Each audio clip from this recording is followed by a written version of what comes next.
Münafiqlərin vəfasızlıqları. Təkcə İslam dinində deyil, qələbə çalmış hər inqilabda cəmiyyətin ən təhlükəli dəstəsi məhz münafiqlərdir. Müsəlman cəmiyyətinə gəldikdə isə münafiqlər hər fürsət düşdükdə möminləri qınayır, onların İslam yolunda gördüyü işlərə istehza ilə yanaşırdılar.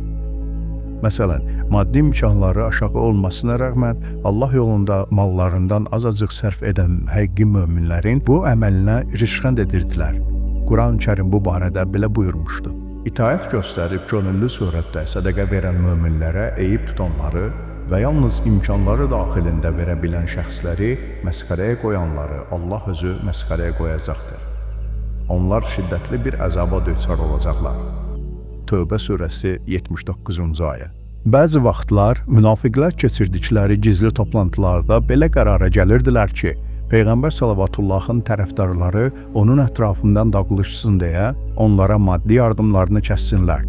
Allah Teala bu məsələyə Münafiqun surəsinin 7-ci ayəsində toxunaraq belə buyurmuşdu. Onlar həmin adamlardır ki, Allahın elçisinin yanında olan adamlara heç nə verməyin ki, dağılıb getsinlər deyirlər. Halbuki göylərin və yerlərin xəzinələri Allahındır, lakin münafiqlər anlamırlar. Daha çox insan faydalansın deyə bu videonu bəyən və yadda saxla.